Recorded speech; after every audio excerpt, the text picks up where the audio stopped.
Hey y'all, you know what time it is. Get into it! Get into it, y'all. How we doing? Got my hair done. Trying to reach. Hopefully I can turn my head around. Shout out to my friend Kafisala. She got me together. And I love the style because it is very much reminiscent of like African Yoruba royalty, giving me very much Hittite Empire era style. I feel like Yemoja would be proud of this look because it is tight, it's on point, got lined up very, very well. Although some of my girlfriends are gonna be like, you can lay the edges down. Nah, it's a great day. It's a great day in my life. And Mrs. Potts is joining me. My wonderful bell mug. Ooh. Should have set that a little higher, but it's okay. It's alright. Thank you, Mrs. Potts. Alright. How's everybody doing? It's Friday. It has been a wonderful day. Paid the bills off. And I only have, and I'm probably going to have to get up and look at the calendar to verify, but I think I only have 14 days left until my birthday is here, y'all. I'm super excited. And thank you all for joining me today. Like I said, you never have to watch these videos when they go live. You could always watch them in your spare time. Or, I don't know, y'all, I'm living for this. It's like the locks are braided together and locked down, and then I got some hang time in the back, so if I want to take these out, which I probably will next week, I'll take them down, and like all of this would just come straight down. I'm just super excited. This lock journey has been really uplifting for me, and thank you all for being so supportive. Thank you. Let me see. I want to make sure that number is accurate because I'm pretty sure.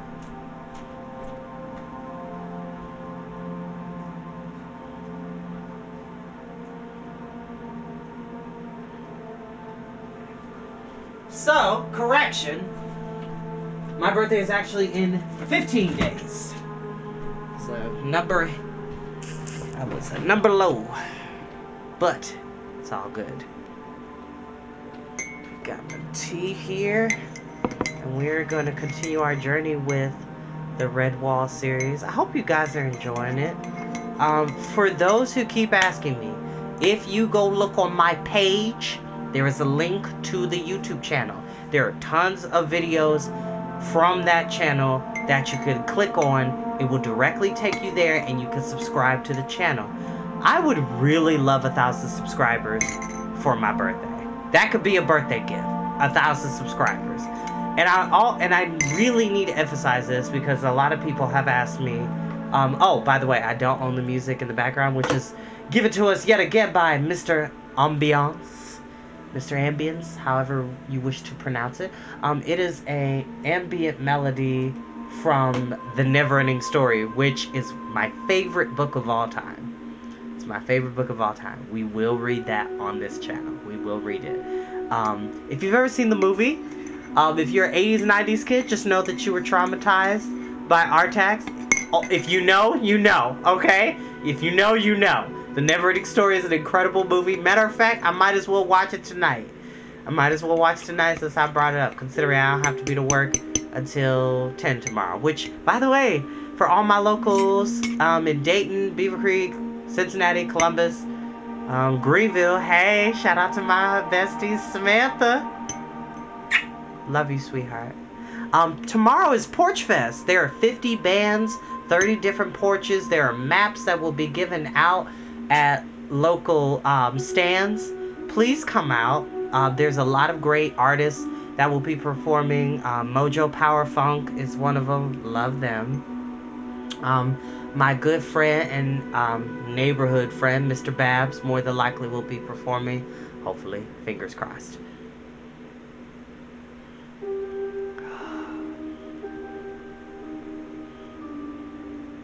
Please come out. It'll be a lot of fun. It's from 12 p.m. to 7 p.m. So it's pretty much an all-day thing.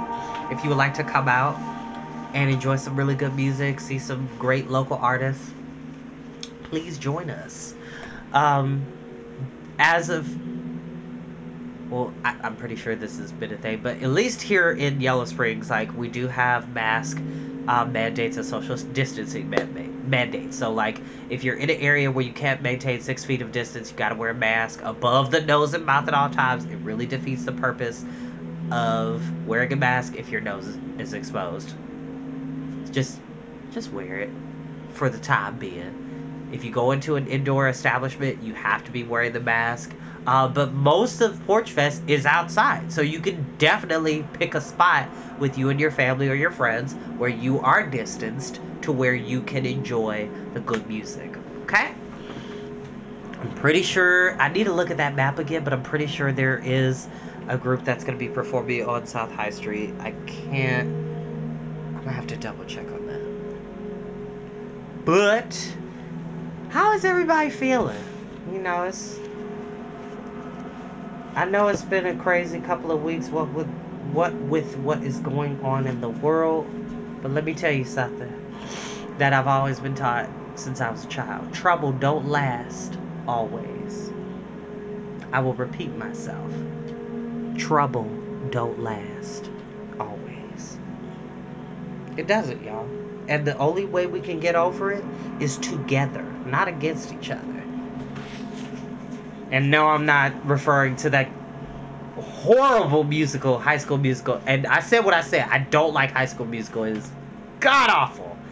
And because somebody, anytime I say, like, we have to be in this together, they always reference, we're all in this together. No, it's not that type of party. I said what I said. I said what I said. You know, it's really cool to live in a village, in a small town, in a little town. It's a quiet village where I can get fresh chai tea packaged up. There's multiple coffee shops I can go to read. I have a local grocery store here in town that's pretty reasonable. Everything is within convenience. I can see all my friends, genuine friends, not just people that I just know. People that check in on me and look out for me. And, you know, I love it. I love it. I love it. Shout out to all the wonderful people in Yellow Springs. Shout out to all my friends in Dayton. All my family in Cleveland. All my Ellie's family that I work with. Love y'all. But without further ado, without any more silliness, we will begin the story. Chapter 16. At the camp of Clooney the Scourge, the rat army was girding itself up for war. Weapons were being sharpened upon churchyard headstones. Under the critical eye of Redtooth, a band of rodents was gnawing off a length of planking from a rickety lynch gate fence at the rear of the church. Others collected stones to provide ammunitions for slings, while some coiled ropes about their bodies. Inside the church, Clooney sat up in the choir loft, the image of barbaric authority. He held the scourging tail in one claw, while gripped in the other was his war standard, topped by the ferret skull with the addition of the tattered tapestry square depicting Martin the Warrior. He gazed proudly at it as his armorer dressed him for war. At Clooney's feet were the Vole family.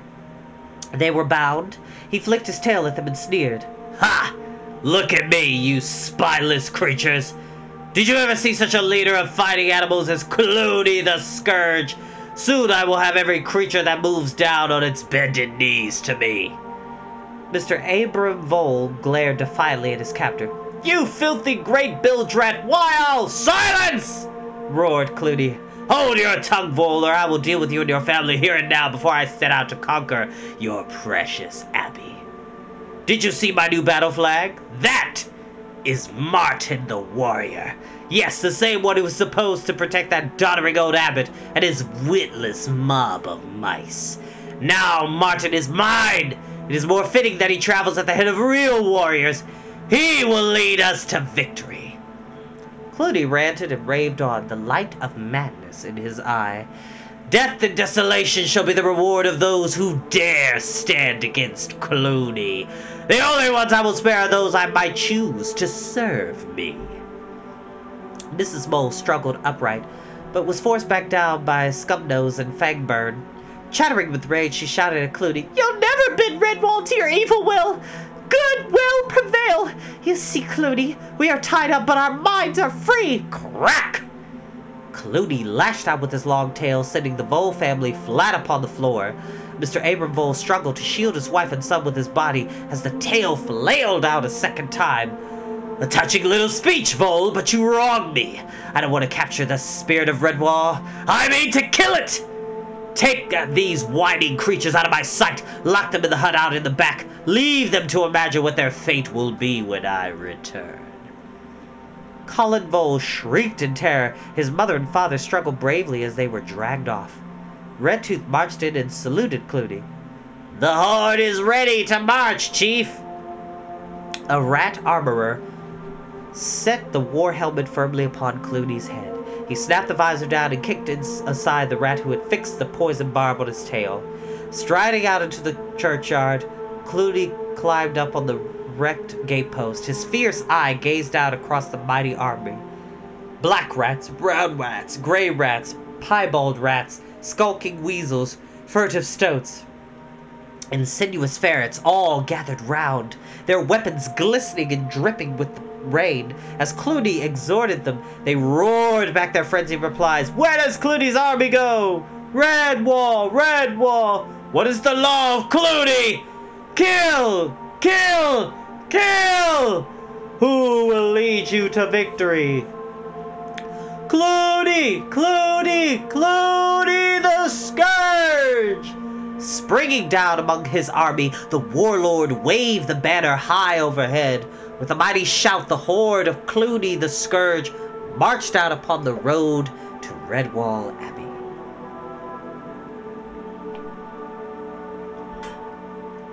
I gotta be real careful with these more vocal chanting and yelling scenes in this book. I don't want to tear up my vocal cords. Chapter 17. Ragier was hopelessly lost. Separated from Clooney, he could not think for himself. Scuttling off down the road in the wrong direction, he kept on going in a state of funk. Frightened by the sound of a bird chirping suddenly, he rushed blindly into Mossflower Wood and pressed on deeper and deeper into this strange new territory. It was only with the arrival of pale dawn that he stopped, slumping down under some bushes.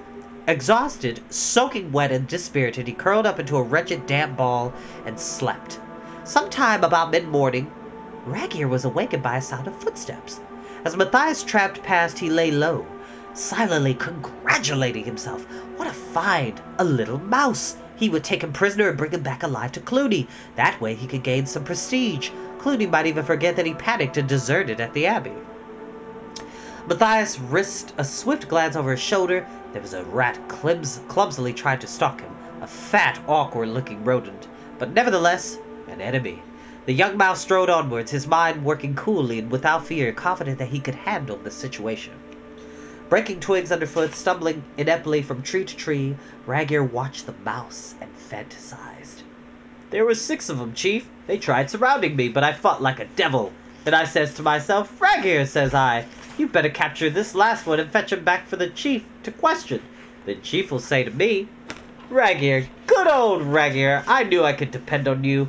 Why didn't you suppose I took you along in the first place? Mange for bring food and wine for my old pal, Ragier the Brave. Ha! Yes. Then I'll pat the Chief on the back and say, by my whiskers, you old rodent, have you never thought of retiring and let me lead the horde? Why, with the gallant warrior like me in command, thwack!" A long, whippy larch branch sprang forward suddenly. It crashed into Ragier's head, pole axing him. You know when you walk into like a tree, but you didn't realize the tree was there? That type of action. Matthias stepped out of hiding, rubbing his hands. It had been a strain holding the branch back for so long. Uncoiling Shadow's climbing rope, he bound Raggear paw and claw to a sturdy oak. The young mouse could not afford to wait around for the rat to regain his senses. There was still a deal of traveling to be done. He pressed onwards, leaving his senseless enemy bound to the tree. The rain stopped. Within minutes, the hot June sun burst down on Mossflower as if an apology for its absence. Clouds of steaming mist arose from the woodland floor, mingling with the golden shaft slanting down through the trees. The birds began singing. Each flower and blade of grass was decked out in jeweled pedantry with necklaces of sparkling raindrops. The sun warmth flooded over Matthias, cheering him onwards, humming a tune between his breath. He strode out with a will, almost breaking from the cover of the trees, straight out into the flat meadowland. He checked himself just in time. Directly ahead lay a vast, overgrown area which was neither pasture nor meadow. It was the common land that had once belonged with the curtilage of St. Ninian's. Matthias crouched at the end of the wood. He could see the back of the church. There were 10 or 12 rats patrolling it, some distance away. Before he dealt with that problem, there was still the common land to be crossed. Clumps of thistle and slight ground hummocks would be his only cover. The young mouse spoke his thoughts aloud. This could present a little problem. A strange voice answered him. Problem? A little problem? Well, at least it's not a fully grown problem. And you're about to meet my favorite character in this series. Matthias squeaked aloud with fright. Whirling about, he looked for the source of the mystery voice. There was no one about. Taking a grip on himself, he squared his shoulders and called out boldly, "Come out here this instant and show yourself!" The voice answered. It seemed to come from directly in front of him. Show himself, indeed! How many pairs of eyes do you want, young fella? Eh? Fine state of affairs, bless my soul. What? Matthias narrowed his eyes and looked hard. Still, nothing. I warn you! Come out or I'll show yourself! He shouted irritably. I'm in no mood for playing games. As if by magic, a lanky hare popped up right beside Matthias. An odd patchwork creature. His fur was an ashen hue with blots of gray and light brown flecked white on his underbelly. He was very tall, with formidable, hefty hind legs, and a comical, pouched face, topped off by 2 immense ears which flopped about of their own accord. With a courtly, old-fashioned manner, the hare made a leg, bowing gracefully. His voice carried a slightly affected quaver. Basil Staghair at your service, sir. Expert scout, hind-leg fighter, wilderness guide, camouflage specialist, liberator of tender young crops, carrots, lettuce, and other such strange beasts. Pray, tell me who I have the pleasure of addressing, and please state the nature of your little problem. Matthias decided the peculiar hare was either slightly mad or tipsy, but his outmoded manner was certainly friendly. The young mouse humored him accordingly, bowing low with a paw at his waist. Good day to you, Mr. Basil Staghair. My name is Matthias. I'm a novice in the Order of Redwall Mice. My immediate problem is to cross this land to the church over yonder without being discovered by the rats who are guarding it. Basil Staghair tapped out one of his huge feet gently on the ground. Matthias, what an odd name, to be sure. The young mouse laughed back as he replied, Not half as odd as your own name. Who ever heard of a hare being called Basil Stag? The hare disappeared momentarily. He reappeared next to Matthias. Ah, hare. Well, hare's the family name, don't you know? My parents named me Basil, though the old mater wanted me to be called Columbine Agnes. Always longed for a young lass, she did. But why Stag?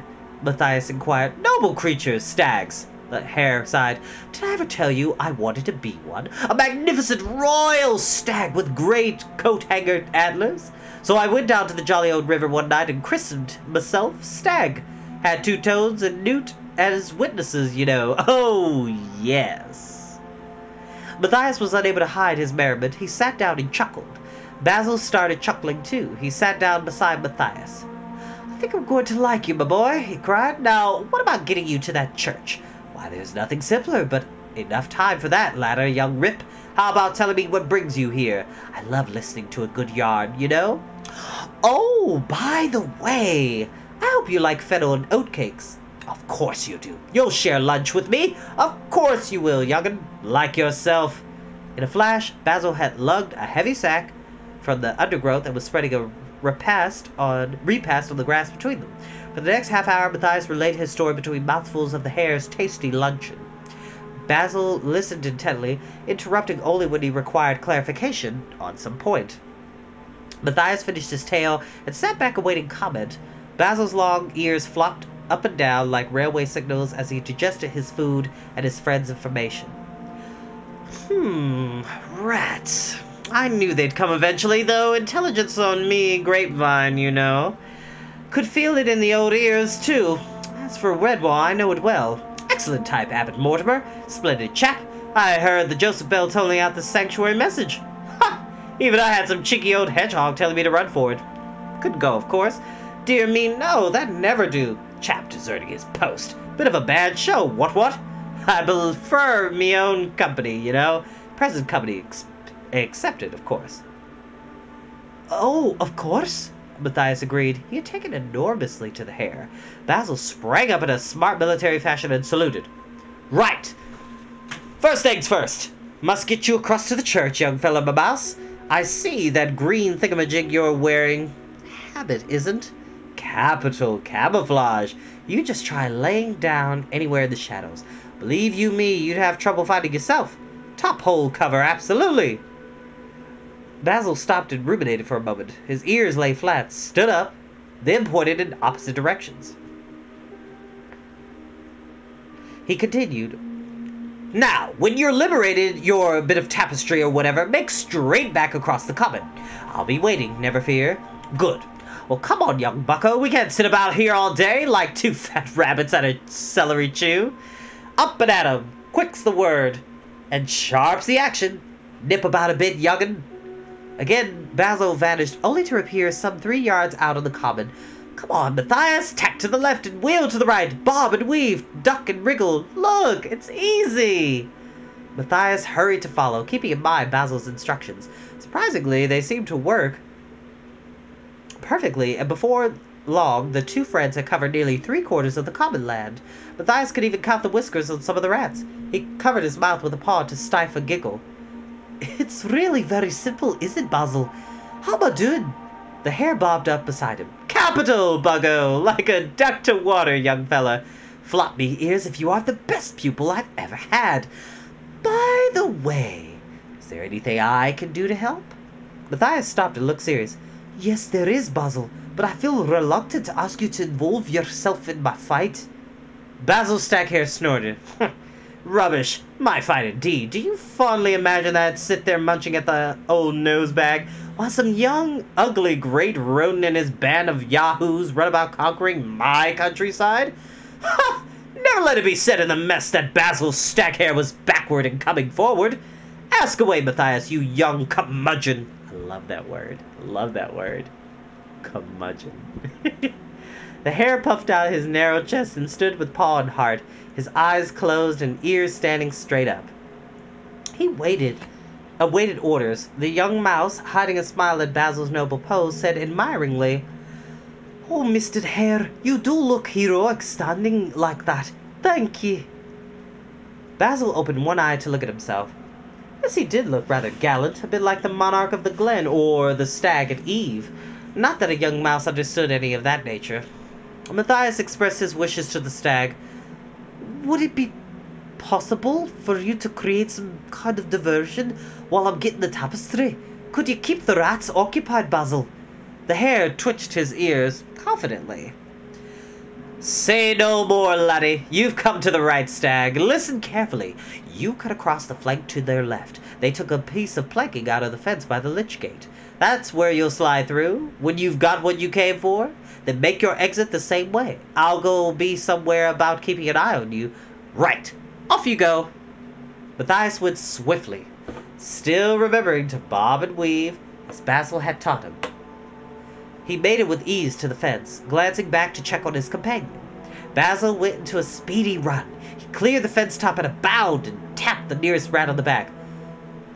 "I say, old thing, what's this leader fellow, Clooney or Looney or whatever you call him?" Completely staggered, the rat stood slack-jawed. Basil left him and popped up beside another rat. "Phew! Dear, dear! Don't you chaps ever take a bath? Listen here, you dreadful creature. Do you realize that you smell to high heaven? By the way, did your parents ever call you Pongo, or did they smell as bad as you?" It took the rat sentries a moment or two to recover from their surprise. Then they let out yells of rage and tried to seize the impudent hare. It was like trying to catch smoke with their claws. Basil ran rings around them, keeping up a steady stream of insults, and adding to the rat's bad temper, they shouted angrily, "Grab that big skinny rabbit, lads!" "Big skinny rabbit yourself, cat's meat!" "I'll stick his guts on my pike!" "Temper, temper!" Such language! If your mother could hear you. "Blast, he's as slippery as a greased pig!" "Some of my best friends are greased pigs, bottlenose." "Oops, missed me again, you old butterfingers, you." I love Basil Staghair because he's like Disney's version of the genie with a touch of the Muppets comedy, like timing and like The Mask. Like he's just great. He's just ridiculous and I love it. Matthias chuckled quietly and shook his head in admiration. He watched 12 rats falling over each other and bumping heads as they chased his friends around the common land. Every now and then, Basil would pause and strike his noble stag attitude, letting the rats get to within a whisker of him. Nimbly would kick out with his long, powerful legs and send them all sprawling in a heap. Excuse me.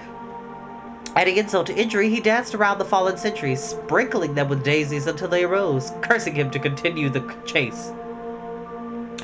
Wary that there might be other rats about, Matthias climbed into the church through a broken stained glass window. He dropped down into the Lady Chapel. The young mouse wrinkled his nose in disgust. The beautiful old church was rank with a heavy odor of rats. Furniture was overturned, sanctuary broken, walls stained, the pages of torn hymn books lay about everywhere. Where was the fragment of tapestry? And where was Clooney with the rest of his army? Instant realization sent a leaden weight thudding into the pit of Matthias' stomach.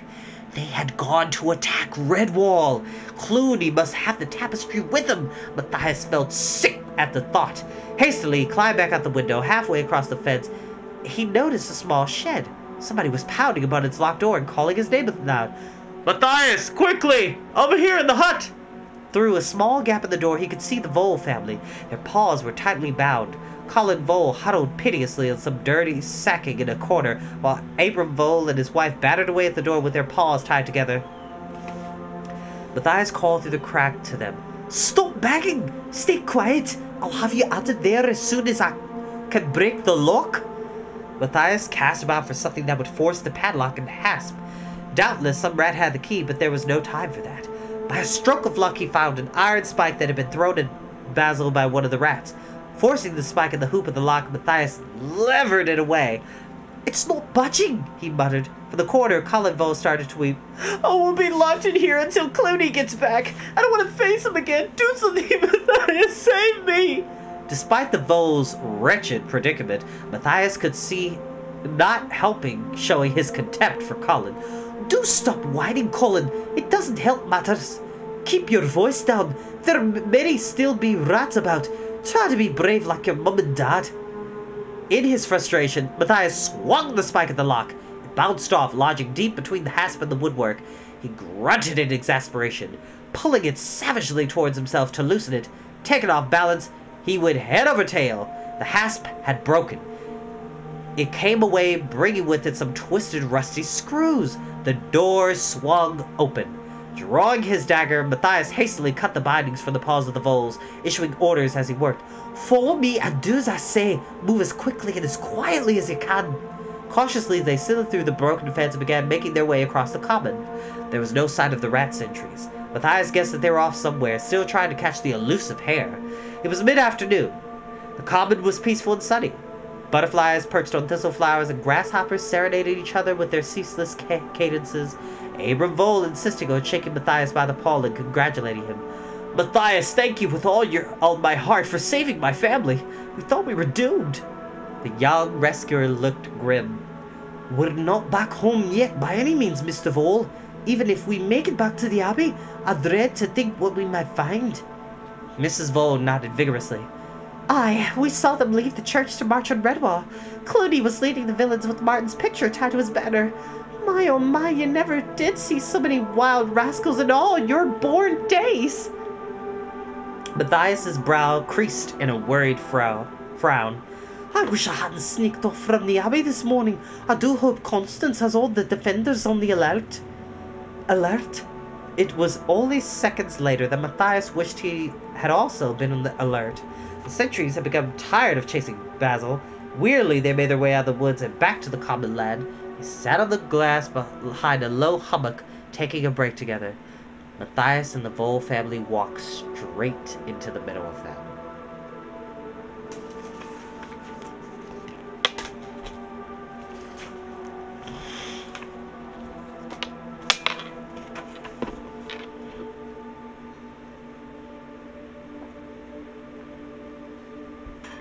That's why you pay attention to your surroundings so things like that don't happen.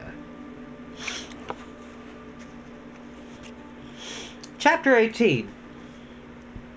Clooney massed his forces at the roadside ditch opposite Redwall Abbey. He stood well back in the meadow behind the ditch, surrounded by his captains. Here, where he was out of range, he could direct the entire operation.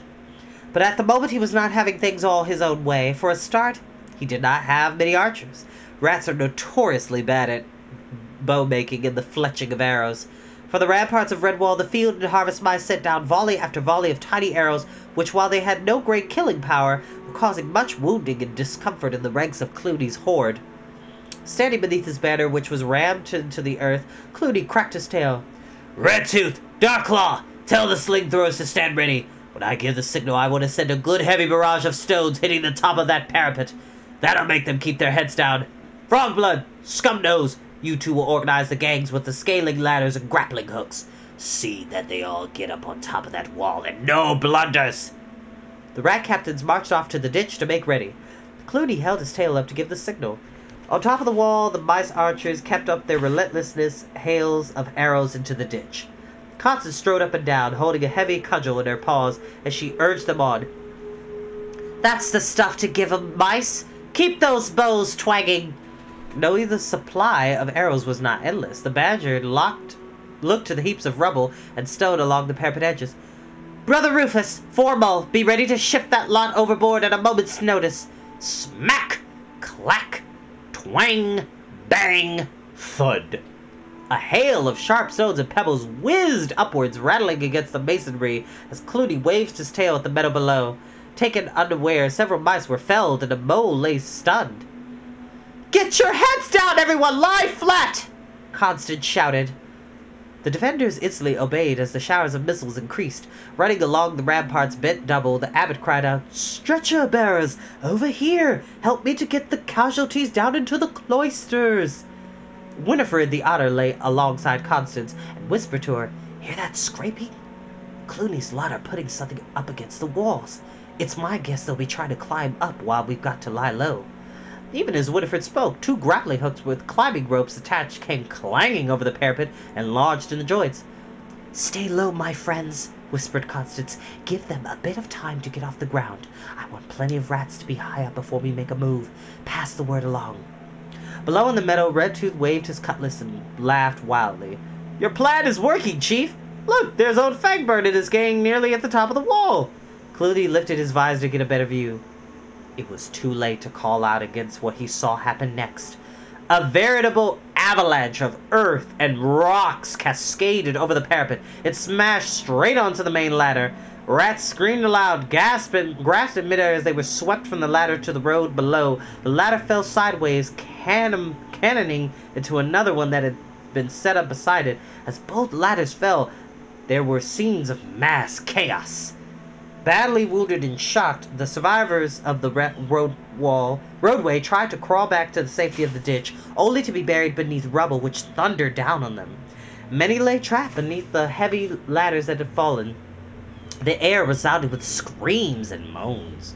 Clooney ranted and swore. Leaving his standard, he rushed across the meadow. Taking the ditch in a single leap, he darted across the road. Grasping a hanging rope, he began hauling himself up, claw over claw. As the solitary beaver gnawed through the last strands, the rope parted. Clooney fell from a fair height and sprawled on the dusty road in an undignified heap. Clooney flung himself into the ditch, regrouping the sling throwers and a few archers. He ordered them to await his command. At the top of the walls, the last climbing rope had been severed. A hearty cheer rent the air as the Redwall defenders broke cover to survey their handiwork. "Fire!" Clooney roared. Stones and arrows sped upward with a devastating effect. Several mice and woodlanders cried out and fell. The results heartened Clooney. All was not lost. He began devising a new plan.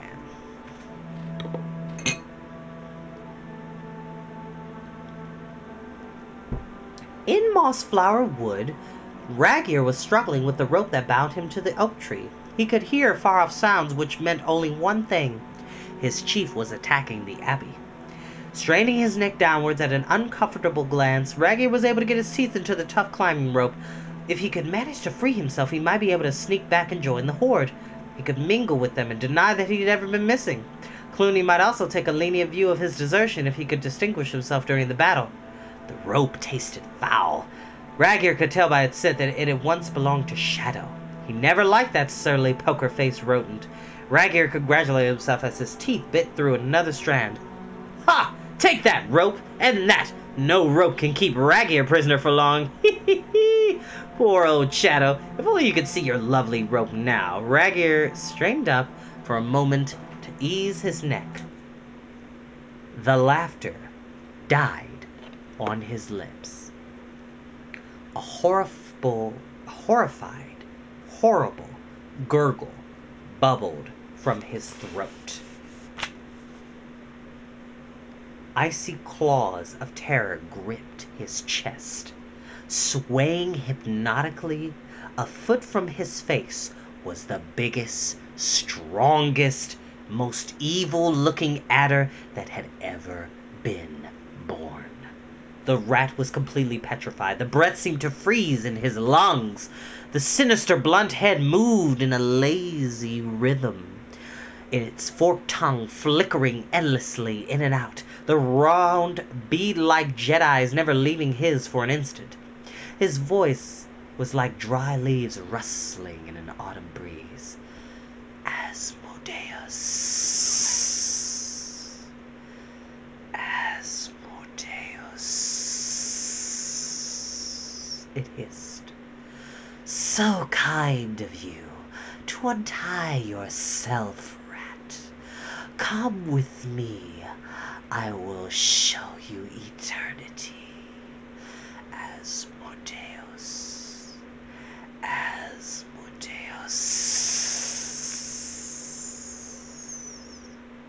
It struck with lightning speed. All that Ragier felt was a sudden sharp sting to the side of his neck.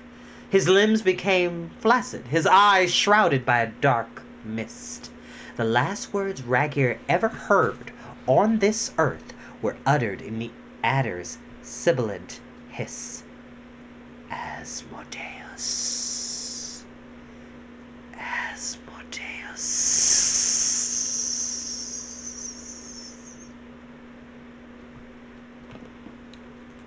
Clooney scratched the floor of the ditch with his claw.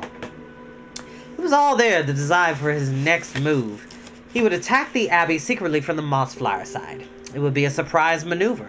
A hand-picked squad led by him would carry out the mission. Dressed in Clooney's war helmet and armor, Redtooth would stay back in the meadow. His disguise would be sufficient to fool the defenders from the distance of the high walls. The rats in the ditch were ordered to continue pressing home the attack until, Clooney and his army scaled the walls from behind and fought their way across the grounds to open the abbey gates. After issuing orders to his remaining captains, Clooney, accompanied by a score of assorted rats, weasels, stoats, and ferrets, crept off along the course of the ditch. They carried with them the long plank from St. Ninian's Lich Gate fence. Silently, they traveled in a northerly direction until they were out of sight of the walls. Climbing out of the ditch, they crossed the road into Mossflower Wood. Clooney sat on a fallen tree trunk and told his squad what was required of them. "I'll wait here with the plague carriers. The rest of you split up and search the air for any big, high trees growing near the abbey walls. Make sure that the tree you pick is higher than the wall itself and not too difficult to climb. Got that? Right. Get going." Clooney watched them strike off into the undergrowth. His previous good mood had deserted him. He was working himself into a foul temper over the day's performance by his mighty conquering horde. Shown up by the simple taxes of woodland creatures and mice, he snorted and dug his powerful claws into the rotten tree trunk, sending beetles and woodlice scurrying it as it tore out a chunk of the spongy timber. Oh, he had them frightened at first. As a commander, he knew the power of fright, but once they had gained the upper hand in the initial skirmish, the mice lost their fear and became bolder. That was when the battle had started to go against him. Granted, he had scored 1 or 2 small victories, but they were nothing to brag about. He couldn't use them as an example to put fresh heart into his troops. Clooney's only hope was that the mice would become overconfident and eventually make a mistake. It was the old waiting game. Just let them make one slip. It was all he needed. Meanwhile, he had a greater obstacle to overcome than mice. The walls. It was those same accursed walls that were ruining all his plans. Clooney tore viciously at the rotting log until great chunks of it flew through the air. It was this scheme worked, he wouldn't have to worry about walls anymore. He would be inside those walls like a fox among day-old chickens. Clooney sniffed the air. His senses told him the searchers were returning. Cheese thief and ferret named Kilconey came crashing out of the underbrush. They were trembling and twitching. Both looked as if they had been badly scared. It was some time before Clooney could get any sense out of them. Cheese thief spoke haltingly, glancing back fearfully over his shoulder. We got a bit lost, Chief." "Lost? Where?" Clooney snarled. Kilconey pointed a shaky claw. "Over there, Your Honor. We didn't find a great strapping oak." "Was it close to the wall?" Chief Thief shook his head. "No, Chief. It was further out into the woods. Look what I found wrapped around the trunk." He held out the chewed and broken climbing rope. Clooney snatched it. "This looks like Shadow's climbing rope. He's dead. What are you fools trying to tell me?" Kilconey whimpered pitifully. "It's Ragier, Your Honor." Clooney seized the unlucky pair and shook them soundly. "Have you both gone raving mad? Do you mean to tell me you're frightened of that old Ragier?" Cheese Thief fell to his knees, sobbing. "But you didn't see him, Chief. He was just lying there. His face was all swollen and his tongue was sticking out. It was gone all purple. Ugh. It was sort of bloated like... It was horrible." Kilconey bobbed his head vigorously in agreement. "Aye, so it was. Did we see him with our very own eyes, sir? Poor old Ragier. And him going backwards all the time." "Going backwards?" echoed Clooney. "Indeed he was," said the ferret. "And your man here says to me, says he, there's something pulling Ragier along. Sure, we couldn't see it when it was all the bushes, so we pulled them to one side beside us. And what did we see?" "Well, what did you see?" barked Clooney irritably. Kilconey stopped and shuddered. He spoke incredulously, as if he were unable to believe it himself. "We saw the biggest snake you ever clapped eyes on. The father of all serpents. He had poor Ragier's body by the feet and was dragging it along backwards." Clooney's one eye widened. "What did this serpent do when it saw you?" "It let go of Ragier and looked at us," squeaked Cheese Thief. "The serpent stared at us. It kept saying, 'Asmodeus! Asmodeus!'" Clooney scratched his head with a sharp, dirty claw. "Asmodeus? What does that mean?" "Did you not know? 'Tis the dreadful name of the devil himself, sir," wailed the ferret. "I know me because me old mother told me so, and she always said never to look a serpent in the eye. So I says to me mate here, Cheese Thief, says, 'I don't look. Run for your life!' And that's exactly what we did, sir. Oh, you'll never know how horrible it was. I'd rather be tied into a blazing barn than go back there, so I would. The great scaly body of the—" "Quiet, fool!" said Clooney. "I think I hear the others coming back. Now straighten yourselves up and not a word to anyone about this serpent thing, or you'll feel my serpent across your backs." Clooney's long tail waved menacingly under their noses. They took his point. A weasel called Scrag came running up. He reported smartly with great efficiency. High tree near the Abbey wall, Chief. Elm, I think, much higher than the wall. Lots of branches jutting out, just the job for climbing. How far is to the tree? Clooney asked. About 10 minutes march to the east, Scrag replied. But the rest of the party arrived back. Clooney had them form up in single file. They marched eastwards at a smart pace. The high tree had proved to be an elm, an ancient giant covered in gnarled bumps and handy branches. Clooney sized it up, exactly what he wanted, the perfect distance from the wall. He turned to his commando squad. Listen, we're going to climb this tree. When we get up high enough, I'll find a strong branch that we can bridge to the wall with the plank. If we go carefully, the mice won't expect a thing. Before they can gather their wits about them, we'll be inside Redwall. And that is where we will end for today. Thank you all so much, y'all. Peace, love, and hair grease. Please stay safe out there. Be kind to each other. Love on each other. And I will see you all next time. Have a great Friday, y'all.